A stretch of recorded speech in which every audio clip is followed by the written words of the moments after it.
You're here! Finally! Is something wrong? Monsieur Durvalette and Lady Farina, they seem to have gotten into a dispute! Please go see for yourself.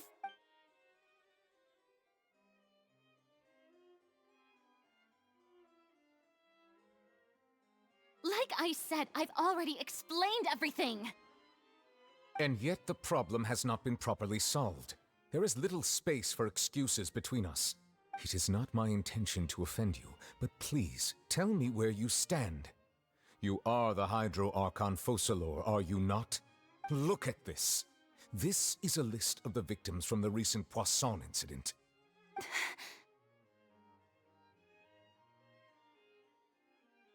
You mean... they're all... We did not arrive in time to avert this disaster, and I will not have it happen again.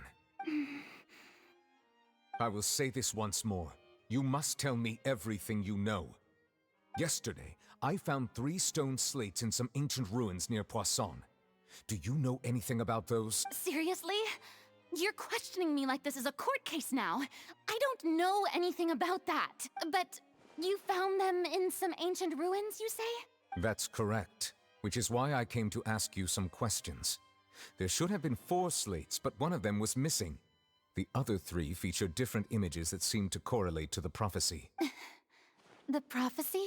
The second of these slates depicts the previous Hydro Archon Egeria kneeling before a floating island in the sky, as if confessing something. Do you know nothing of this either? I don't.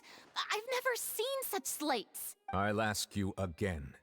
Do you really have no information regarding the previous Archon? My deciphering of the slates indicates that the Hydro Archon Egeria once had to confess to, or apologize for, a certain sin. If anyone would know about it, it should be you. All gods don't have the same secrets, you know. She was herself and I'm me. Is it really so strange that I know nothing? I understand your concerns, but I'm sorry. I just don't have anything to tell you. Forgive me for saying this now, Lady Farina, but I have long known of your various secret investigations into certain matters. There are several indications that you have been investigating the prophecy on the sly. This is not strange in itself, considering that you are the Hydro Archon. But it is strange that you should also claim to not know any of Egeria's secrets, as well as do nothing following your inquiries. You have never been as superficial as you have presented yourself to be, nor are you a fool. And yet, your behavior is very inconsistent.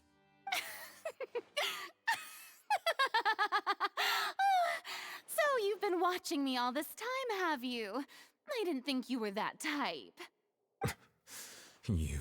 Well, since you know about my secret investigations, then you should know I'm actually working to take care of it. There's no point questioning or suspecting me. You're the Eudix, but you're still my subordinate. You should be following my lead. Just trust in me. You're Archon, and do as I say. Never mind whether you can truly convince yourself to or not. It'll all turn out fine. That's all I have to say. We do not discuss this matter again. Oh, the opera's about to start. Toodles!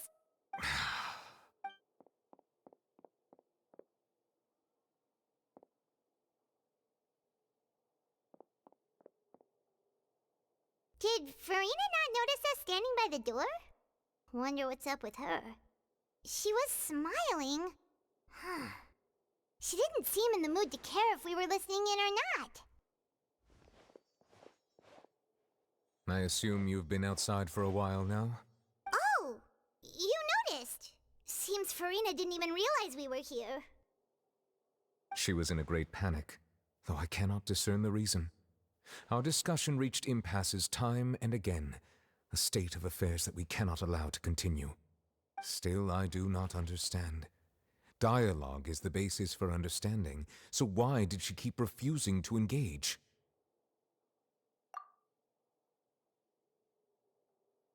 Everyone in her inner circle has noticed that she is hiding some secret. The issue is her attitude. I fear that she will not reveal anything unless absolutely forced to. We may have to create a situation in which she will have no choice but to speak. Oh? Like what? Normally, people will only reveal the truth when standing trial. Perhaps we must have the Hydro Archon experience just such a scenario. But Farina's seen so many trials, and she's really good at dodging questions. How do we make sure that she won't just slip away at the first chance she gets? We will need to consider this thoroughly, join forces with various parties, and then do what we can. If at all possible, I would prefer to recuse myself from this affair, but we must prevent the prophecy from coming to pass. This may be cruel to her, but all Fontaine is in crisis. The information a god possesses is too precious, and so we must take a chance on this. But who will lend us their aid to do such a thing?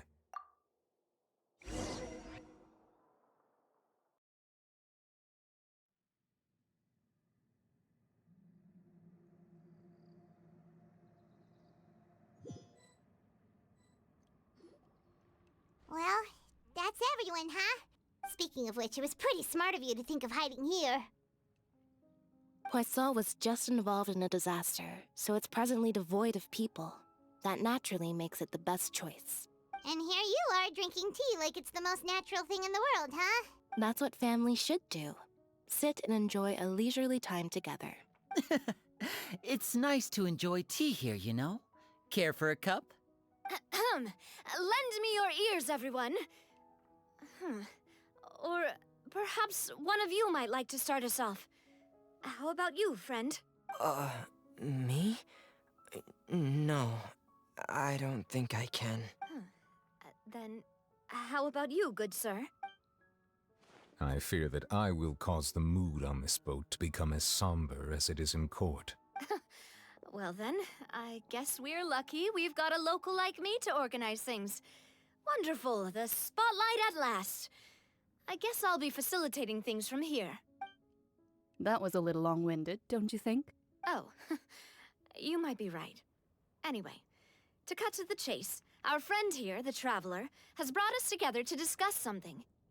As for what that is, well, let's start by saying that we'll be pooling our efforts together to create a series of traps. Oh, how intriguing.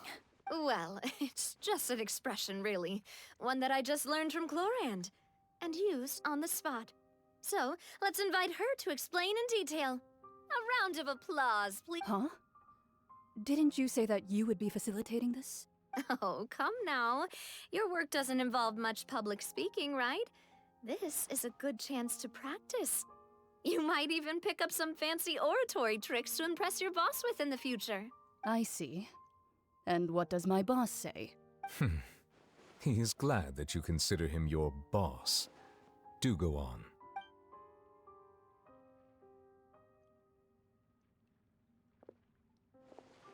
In that case, do any of you have experience hunting? Not that I recall. Fremine and I once used a wooden stick in a basket to catch wild rabbits when we were younger. As for Lynette, oh, right. You were sick that day, weren't you? I've also gone diving to catch some fish before. Does that count? I'm afraid not. You may or may not have heard, but Fontaine once played host to a group known as the Marechaussee Hunters. Though that was their name, they did not hunt animals, but rather various monsters left behind by the ancient dynasty of King Remus. Today, Fontaine's monster population has already thinned greatly, so the hunters have blended back into society, taking up arms in other lines of work. They even left a unique methodology of hunting in their wake. A trap comprises of the following components: bait, a trigger, and a containment device. Sometimes a lethal implement will also be necessary to deal with the prey. So, if we were to build a trap together, right now, what would you choose to build it with? For me, I would prefer something basket-shaped. Pigeons and rabbits will see the bait and naturally enter the snare. Our line of work requires a deft hand, and we're some of the best in the industry, so you can count on our techniques. You used some of those techniques while moving the people of Poisson, didn't you? My subordinates mentioned that you even performed some magic for the bawling children.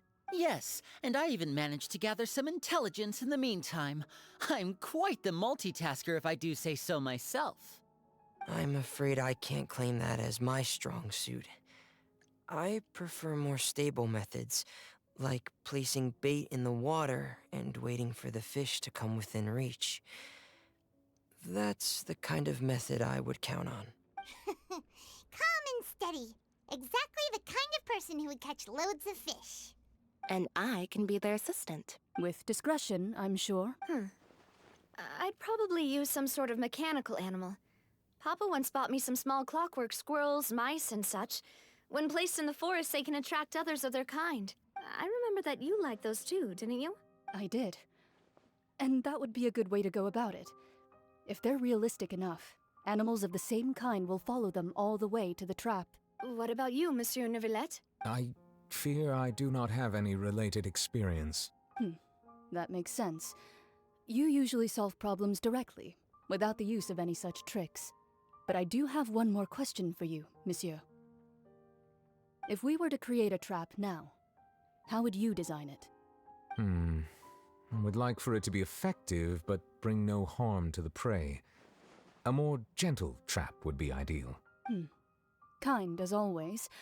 However, our intention doesn't necessarily change the containment device and the type of implement we need. If we wanted to kill the prey in one strike, we would need a powerful implement. However, that also goes for prey that must be captured and safely contained. Wait, why's that? Only a hunter who's a true expert at subduing their prey can snare it without harming it. The line that divides life and death is often exceedingly thin. So are we going hunting together? Huh. We hadn't thought of seeing ourselves as hunters. It kinda works, but maybe it's still not the best metaphor. If our means of capturing and dealing with our prey is to put them on trial, then the hunting metaphor is actually quite accurate. But we shall require much more courage than any hunter to judge a god, a being whose seat is an exalted throne. Oh, so that's what's going on. Sounds very interesting.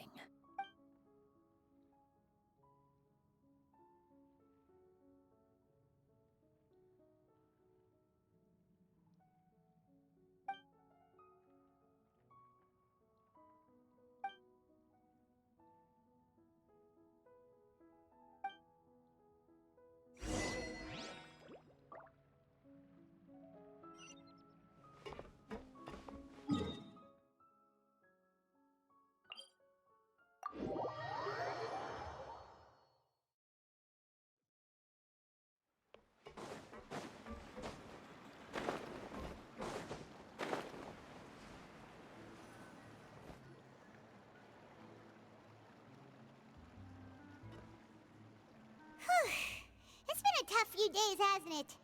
So much has been happening. Paimon didn't think the meetings would go on for so long, but everyone seemed pretty fired up, huh? Paimon thought they'd be at least a little frightened. Well, Fremine was, now that Paimon thinks about it, but everyone else just looked a little surprised. Well, it's hard to say. Paimon doesn't have any experience with this sort of thing. But with you around, Paimon sure will do great. After all, you're the most reliable person in the world, aren't you? Did you just pour some tea? Paimon didn't notice you doing that at all. Then what's that? Paimon's never seen that cup before. Don't be frightened. I'm just joining you two for tea. I merely refrained from saying anything till now. Who's that voice? But there's no one here. Ah, have you forgotten me already? Wait, you are familiar. You're the voice we heard from the sky in Sumeru. The voice from the sky, I fear that description is wrong. Though, not completely wrong. You're feeling lost now, just as you were feeling previously. I sensed that confusion and thus came to you. Guiding people is an irresistible hobby of mine, after all. Consider me a passerby, just accepting a commission from my friend's disciple on a whim.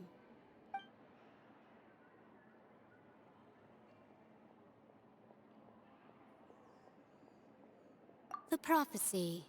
Yes, what has been prophesized will be fulfilled. You may view such things as the history of the future. What? Then is there any way we can stop it? I believe you have witnessed a failed attempt with your own eyes.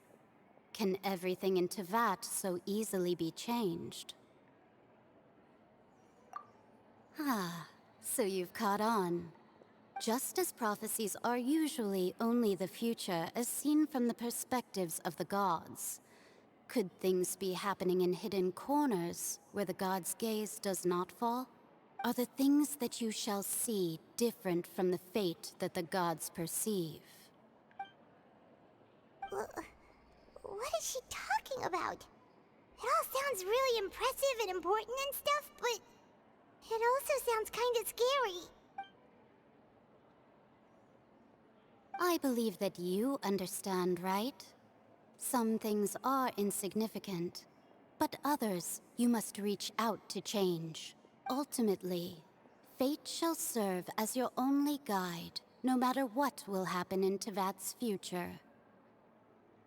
All you need to do is to play your part. This was good tea, by the way. Thank you for your hospitality. Well, that'll be all for today. The voice. It's gone.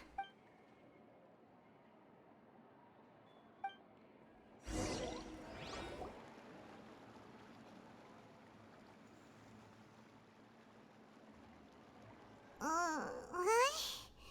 I want to hear someone talking. All right, coming. Hey, it's you who's getting lazy, okay? Well, I see I've walked in on some lively banter. Luna! Fine, just fine. I went to take part in that Steambird panel. It turned out to be more interesting than I expected. Not all Fontainians are pessimistic about this. One journalist mentioned that sitting around and waiting for the end to come would be wrong, and that they should make their own rescue preparations. I agreed, so we had a brief chat with her. Did she have pink hair by any chance? Why, yes, it was Charlotte. You remember her, right? That daredevil journalist. I'm in full support of her view. Prophecies are very important, but how can people allow their lives to be commandeered by just a few words? That's right! Paimon's glad to hear something sensible for once. Ah, yes. About what we had discussed before. I did try, but I'm afraid I couldn't reach the old hag. I'll try again tonight, but I wouldn't get your hopes up. Huh?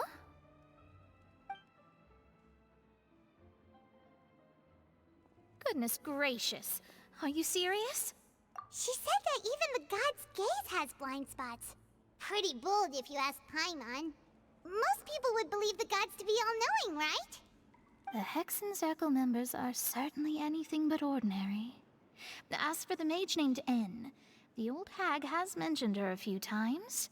She said that N's sense of direction is incredible, and that she loves guiding those who are lost. But I've never met her, and if she were still alive, she'd be... Well, suffice it to say that the hag's at least a few hundred now, and N's been around for longer than that. Whoa. The Hexen Circle sounds like a scary group. But they must really stay in shape to live so long. Their abilities alone are pretty terrifying. If she came to see you personally, then the problem you're facing must truly be of great importance. Well, it's not like Paimon could understand anything she said. Yes, she was quite cryptic, but I suspect she means that there is still a way to turn things around. She didn't say when or what that would be, though, so perhaps it is something that you cannot know right now.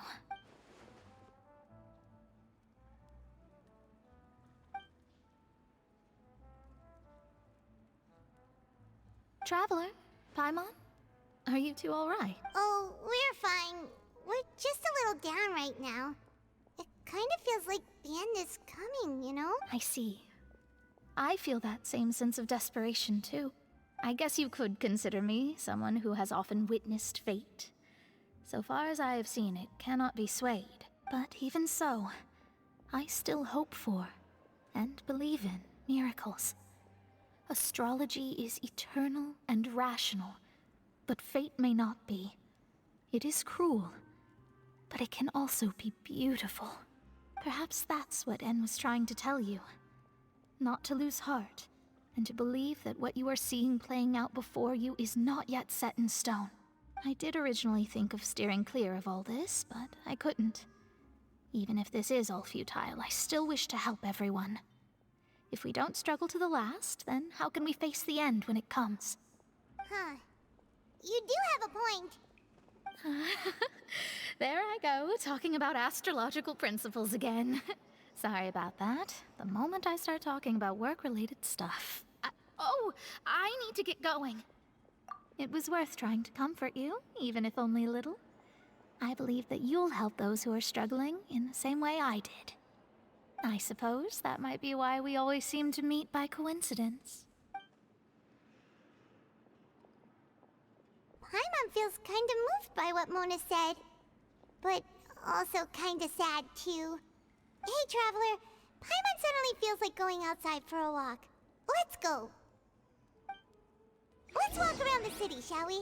There's a few spots we always like to walk by.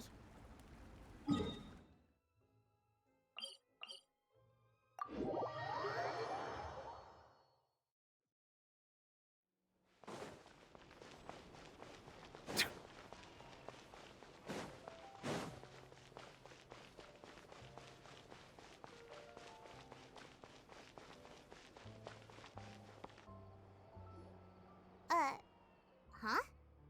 Our names are written in this newspaper. What's going on? Let Paimon see! The underwater stronghold, the Fortress of Meripede, has continued in its noble autonomy, but that does not mean that others cannot interact with it. My recent attempts to enter the fortress bore little fruit. Huh. Guess Charlotte still hasn't given up on that. Thus, did an Outlander friend become the focus of this report? A blonde adventurer with their white fairy, legends trailing in their wake. It is said that this mysterious traveler once visited the underwater fortress. So while the fortress's interior remains a mystery behind closed doors, do not fear, for the tales of the traveler contain surprises in spades. Journalist Charlotte's biggest scoop yet, the Traveler's Trail, World Walker. Huh. Charlotte took so many awesome photos of us and we never even noticed her. She hasn't been able to get a hold of anything at the fortress, so since we're easier to find, she's using us as the subject matter instead? Ugh, seriously? Well, fine. Those headlines and photos do look cool, so Paimon will forgive her this time.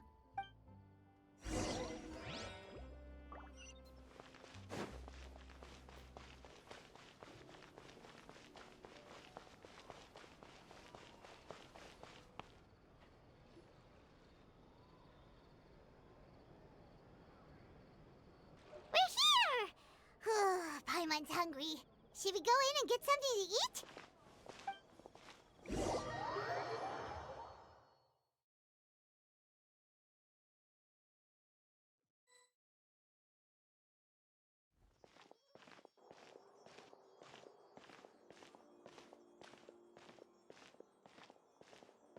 Hey, quick! Look! That's the limited edition only 16 slices a day cake! It was so delicious the last time we tried it! Despite the tense situation we were in, let's give it another go. Paimon's sure it'll be great! One slice of cake, please. Someone showed up after all! Oh, wait, you're the one from the Palais Mermonia. Oh, are you here to buy cake too? It seems Monsieur Nervalette was right. You really can eat. Wait, did he really say something like that? That's right. Even he has his own preferences when it comes to food. As for me, I love the cake and coffee here. Do you come here often? Usually every day. Every day? It's part of my daily schedule, apart from work. I shall have my cake and coffee. Then what if someone told you one day that this place would be closing soon, and you wouldn't get to eat cake here anymore? What would you think? But why would it close? Well, Paimon doesn't know either, but maybe the waters will rise tomorrow. You know, like in the prophecy. Oh, the prophecy. To be honest, I haven't paid much attention to that. No, still, even if there'd be no more cake tomorrow, that wouldn't keep me from having some today. No, it's the same for eating in general. You might not be able to eat tomorrow, but if you can do so today, then you should carry on. That's what people call living, you know. Huh. Don't be sad. Excuse me, could I have 2 more slices of cake to go? These 2 slices are for you. Sijuin said that this kind of expression you're making is what humans call being sad. Oh, you know Sijuin? I sure do. She was born before me, and she sometimes comes to the surface to teach us things about humans. She said that humans are creatures that are saddened easily, yes, and you can only lift their spirits by feeding them delicious food. So please try the cakes here. I've got something else to do, so I'll be going now. You two try to stay in a good mood after eating, all right? Bye.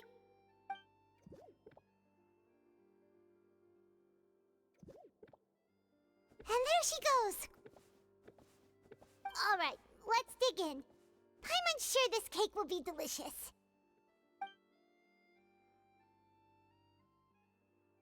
It's more delicious than last time, and the flavor gets even better with a sip of tea. It sure would be nice if we could come again tomorrow.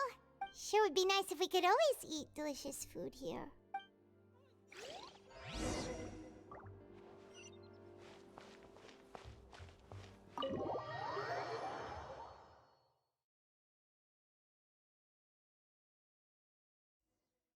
Oh, we're near the Seabird office. Let's go look for Charlotte and have a chat.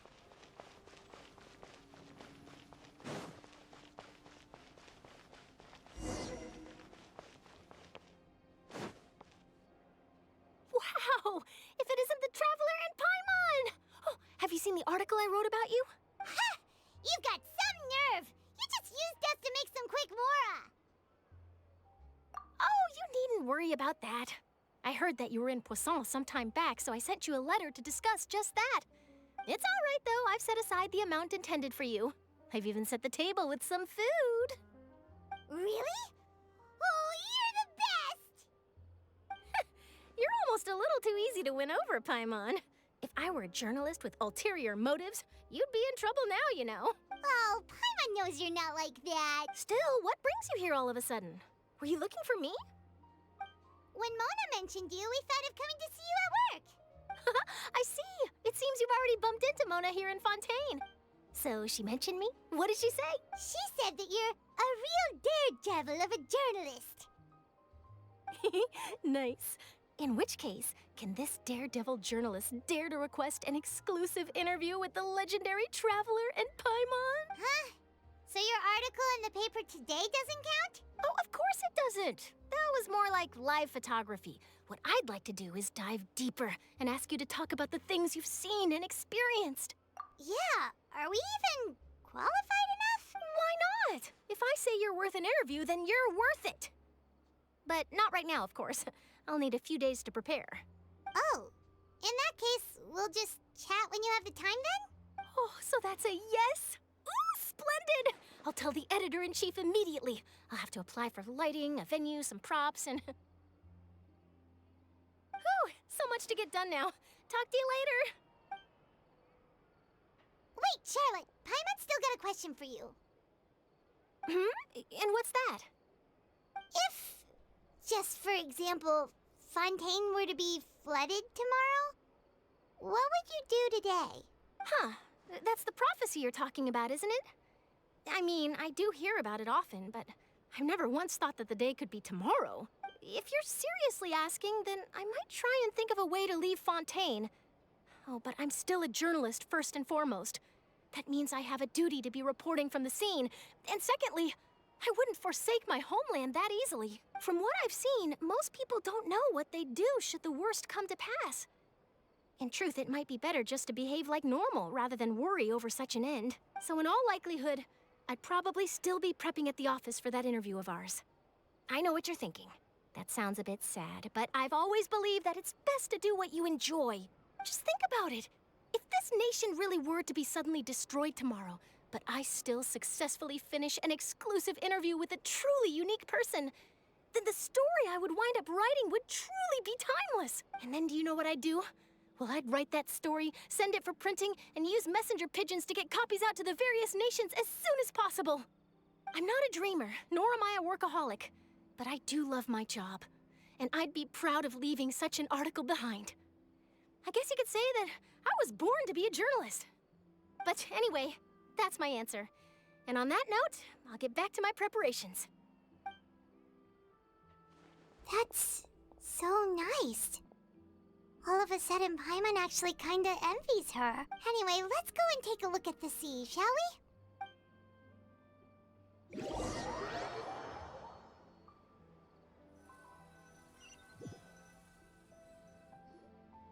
The sea breeze and scenery can be a pretty soothing combo, huh?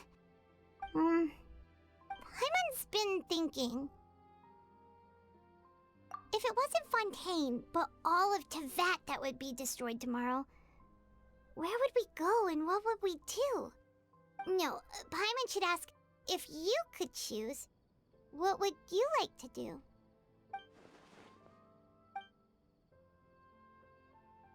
We've always been moving to the next destination, so we haven't spent much time thinking about these kinds of things. We didn't have to either, with us always being on the road and whatnot. You mean, still traveling? Huh. Wait, isn't that what we've